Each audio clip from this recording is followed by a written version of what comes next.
Audio Jungle.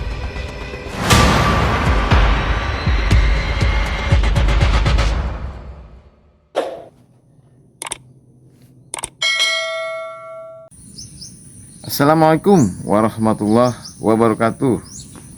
Sahabat Indonesia, pemirsa MWN, di mana saja Anda berada, pagi ini saya ingin mengabarkan sebuah informasi yang saya terima, bahwa pada hari ini, hari Kamis ya,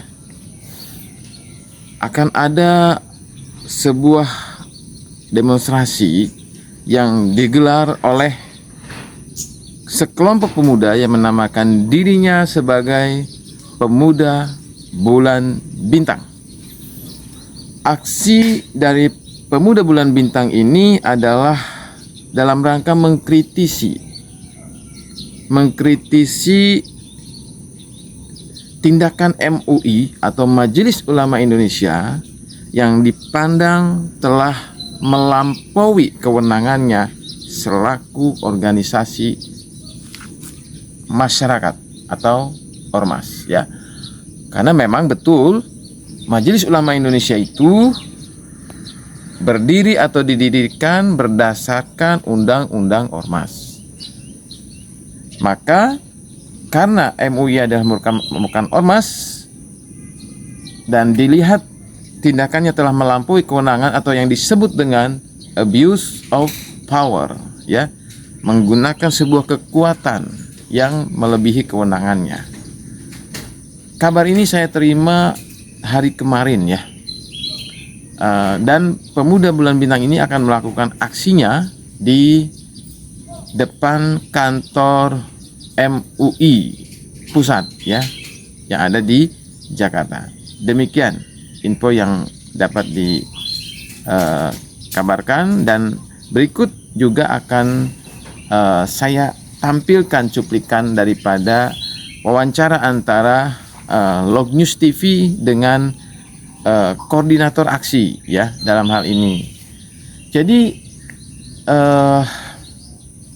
sebetulnya tidak hanya Pemuda Bulan Bintang saja ya dalam hal ini yang mengkritisi tindakan MUI tersebut. Dari KSP juga sudah angkat bicara terkait dengan digoreng secara terus-menerus terkait Pondok Pesantren Al Zaitun yang berada di Mekarjaya, Indramayu, Jawa Barat. Mungkin hal ini benar apa yang dikatakan oleh KSP Muldoko, bahwa sebetulnya ada orang-orang atau sekelompok orang yang menggoreng isu ini secara terus-menerus. Bahkan KSP Muldoko menyatakan bahwa saya sudah tahu siapa yang menggoreng dan apa targetnya. Harapan publik tentunya ketika KSP Muldoko menyatakan ini, siapa pelaku atau aktor intelektual daripada penyudutan terhadap Ponpes Al Zaitun ini sebetulnya harus diproses secara hukum, karena berarti itulah the real provokator yang ada di negeri ini. Bagaimana massa secara masif ya, baik itu di medsos maupun demo-demo itu terus dilakukan. Ini berarti kan ada sesuatu yang bersifat invisible hand. Ada sebuah kekuatan yang menggerakkan itu semua, tetapi tidak terlihat. Inilah sebetulnya yang harus dibongkar oleh intelijen yang ada di Republik Indonesia. Atau ini menjadi suatu PR besar bagi kepolisian juga ya, karena hal ini tentu tidak bisa dibiarkan. Jangan biarkan sesuatu yang merusak persatuan Indonesia ya. Jadi asumsi liar yang ada di publik, asumsi liar yang terus dibangun, yang terus diopinikan, digoreng terus-menerus, ini akan menghancurkan Indonesia. Harus ingat bagaimana bagaimana Suriah hancur. Itu sebetulnya hanya karena perbedaan pendapat dalam hal furu'iyah dalam agama, atau yang disebut dengan perbedaan pandangan di dalam memahami keyakinannya atau agamanya. Tetapi sebetulnya bukan hal-hal yang substansial atau bukan hal-hal yang bersifat prinsip atau akidah, ya, sebagaimana yang kita bisa lihat di Al-Zaitun. Perbedaannya bukan sesuatu yang prinsip sebetulnya. Ya, sholat berjarak, sholat mensejajarkan antara laki-laki dengan perempuan, atau satu lagi yang ingin saya katakan sebetulnya, yang hari ini menjadi laporan polisi di Mabes Polri, itu adalah karena adanya ucapan, adanya perkataan dari Syekh Al-Zaitun dalam setiap khutbahnya, yaitu dengan perkataan qala Rasulullah fil Qur'anil Karim, yang sebetulnya itu sudah dijelaskan di dalam wawancaranya dengan Kick Andy, dengan Liputan 6, dengan CNN, bahkan Dr. Muhammad Nasih, ya, pemimpin pesantren Monas Institute, dan bahkan ini adalah ketua Ikatan Cendekiawan Muslim Indonesia di Jawa Tengah, sebetulnya sudah dipaparkan mengapa bisa dikatakan qala Rasulullah fil Qur'anil Karim, bukan qala Allahu fil Qur'anil Karim. Sebetulnya itu ada dua pendapat yang berbeda, tetapi di framing di TV-TV bahwa Panji Gumilang mengatakan Al-Quran bukan kalam Allah. Kapan Panji Gumilang mengatakan hal itu? Itu adalah framing, itu adalah opini yang terus digoreng, yang terus dilakukan sebuah sesuatu yang masif, ya, terus digoreng, padahal kalimat utuhnya adalah qala Rasulullah fil Qur'anil Karim, yang artinya adalah Rasulullah berkata di dalam Al-Quran, atau Al-Quran itu adalah perkataan Rasulullah berdasarkan wahyu. Jadi Rasulullah tidak pernah berkata selain berdasarkan kepada wahyu Al-Quran tersebut. Itu maknanya. Namun ditambahi dengan kalimat bukan kalam Allah. Padahal Panji Gumilang tidak pernah mengatakan Al-Quran bukan kalam Allah. Panji Gumilang mengatakan Al-Quran itu kalam Nabi Muhammad bersumber daripada Al-Quran atau wahyu Allah. Karena yang disebut wahyu Allah itu diterima oleh Nabi Muhammad dari Jibril. Seperti itu urut-urutan kejadian atau kronologisnya. Sementara kita hari ini sebagai umat Nabi Muhammad SAW menerima wahyu dalam bentuk tulisan Al-Quran, maka dikatakan qala Rasul. Qala Rasul, perkataan Rasulullah, ya, berdasarkan wahyu. Jadi dalam hal ini sebetulnya negara harus hadir. Negara tidak boleh kalah dengan ormas manapun. Setiap permasalahan yang muncul dalam negara hukum seperti Indonesia ini, sebetulnya penyelesaiannya harus kembali kepada Undang-Undang Dasar 1945 dan Pancasila sebagai kesepakatan bersama untuk hidup bersama dalam sebuah perbedaan. Ingat, Pancasila ada di negara Indonesia itu untuk membingkai, memberikan rumah. Jadi kita ini berada di rumah besar bernama Republik Indonesia, yang tentu saja di dalamnya terdapat perbedaan suku, agama, kemudian juga budaya. Itu maknanya rakyat Indonesia harus siap menerima perbedaan, perbedaan pendapat, perbedaan suku, perbedaan agama. Itu kan yang disebut dengan negara Pancasila. Nah, ini aneh, ya, aneh sekali. Ada orang yang sangat Pancasilais dilaporkan telah menodai agama, padahal dia sendiri yang dilaporkan itu adalah Muslim. Bagaimana logikanya seorang Muslim menodai agamanya sendiri? Padahal kalau dilihat karya-karyanya, bagaimana dia membangun sebuah pondok pesantren yang terbesar di Asia Tenggara. Dia memberikan makan kepada santri-santrinya, dia memberikan disiplin ilmunya. Dan sudah 20.000 lebih santri yang diluluskan di Al Zaitun. Tidak satu pun yang terlibat teroris. Tidak satu pun yang terlibat dalam mengajarkan ajaran sesat.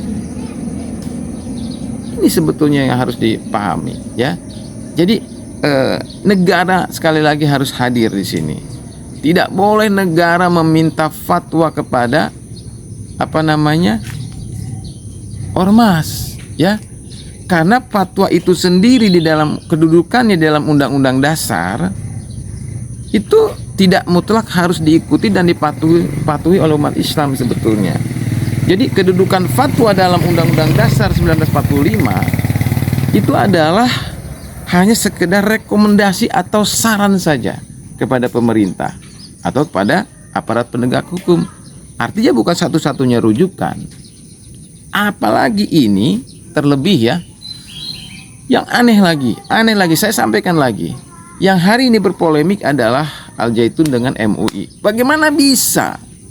Bagaimana bisa aparat penegak hukum meminta fatwa kepada salah satu dari yang sedang berselisih atau berpolemik ini? Maka sekali lagi negara harus tegas dan tidak boleh kalah oleh ormas. Demikian, semoga Indonesia tetap damai, Indonesia tetap terjaga persatuannya, yang tentu saja konsekuensinya harus siap dengan perbedaan-perbedaan yang ada. Salam Indonesia. Satu hal lagi ya yang ingin saya sampaikan, bahwa saya juga miris ya mendengar statementnya Habib Bahar ini, ya. Ini orang seperti pemegang kunci surga, ya. Hanya karena katanya dia berani loh menjustifikasi, dia berani menghakimi seseorang. Ini luar biasa. Ini provokator sebetulnya. Kalau hal ini atau orang-orang seperti ini dibiarkan, akan jadi apa Indonesia ke depan? Akan jadi apa bangsa ini? Tinggal nunggu saja kehancurannya. Karena statement-statementnya itu sangat berbahaya. Hanya karena katanya. Ini nanti akan saya tayangkan videonya.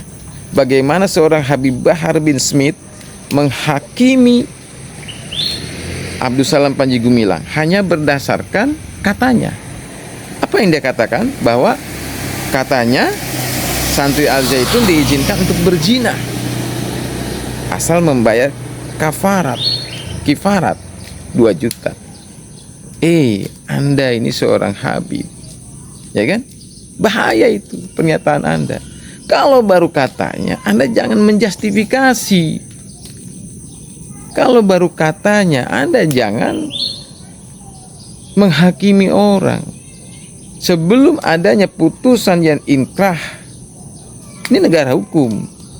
Jadi landasan menghakimi orang, landasan menyimpulkan kesalahan orang harus kepada putusan pengadilan. Jadi putusan pengadilan itu sifatnya berkekuatan hukum tetap atau inkrah.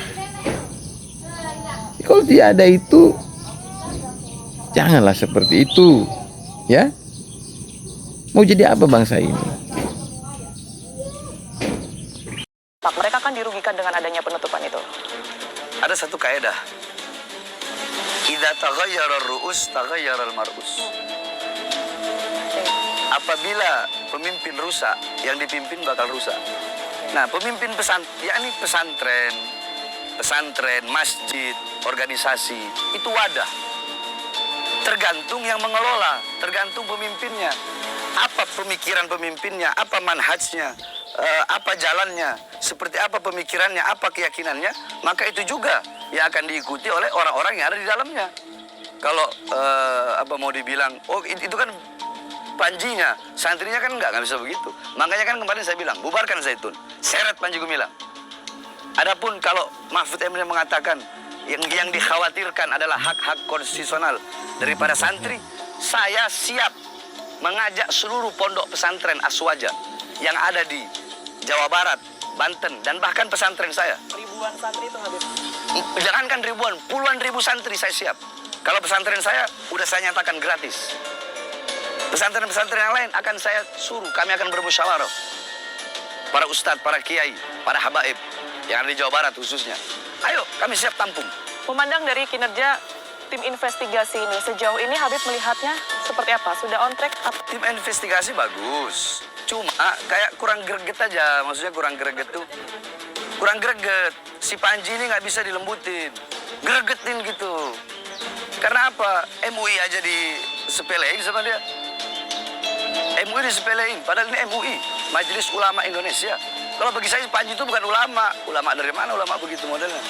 Bukan ulama, bukan pimpinan pondok pesantren. MUI, kan Panji kan bilang MUI kalau ada MUI saya tidak mau hadir, itu kan kalau nggak salah ya. Kalau ada MUI saya nggak mau hadir. Terus MUI tidak berakhlak. MUI telah menfatwakan haram sebelum tabayun lah atau apalah. Yakni inilah dengan MUI. Makanya saya bilang MUI jangan pernah mundur lawan si Panji satu ini, jangan pernah mundur. Jangan pernah mundur.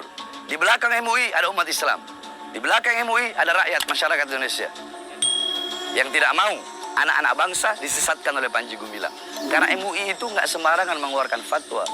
Kalau yang saya lihat intinya satu, dari sekian banyak itu pola pikirnya dia yakni seperti yakni ikhtilat bainal mar'a wal bercampur laki-laki dan perempuan, ya kan? Dalam fi shalah, dalam soft salat bercampur laki-laki dan perempuan, itu satu.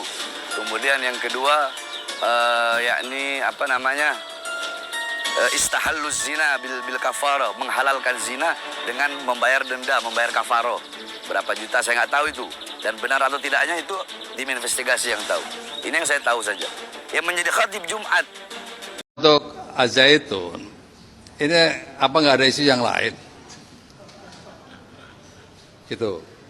Saya sudah ngerti itu siapa yang goreng itu, saya sudah tahu itu. Ya. Cari sendiri, enak aja. Sudah tahu saya itu. Ya. Tujuannya apa, saya sudah tahu. Ya periksa aja, kenapa? Sebagai warga negara nggak ada kekebalan, siapa aja periksa aja. Gitu. Saya selalu tegaskan. Dan saya sudah berbicara itu sama Pak Panji Gumilang. Lo macam-macam, gue orang pertama ya kan. Beresin. Itu. Jadi saya mulai Pangdam itu sudah datang ke Al-Zaitun untuk melihat secara pasti apa yang dilakukan di sana. Begitu ada penyimpangan, saya orang pertama yang akan bertindak. Gitu. Jangan mantan Panglima dibilangnya backing, emang gue preman apa? Enggak bener. Saya juga bisa marah loh. Saya bisa marah. Gitu. Enggak lah. Ntar aku komunikasi sama Panji Gumilang dibilang intervensi. Biar saja berjalan. Prinsip sebagai warga negara salah tidak. Tetapi jangan karena persepsi yang berkembang mengadili seseorang. Itu yang saya ingin tekankan. Di sana itu ada puluhan ribu mahasiswa, ada pesantren, ada santri.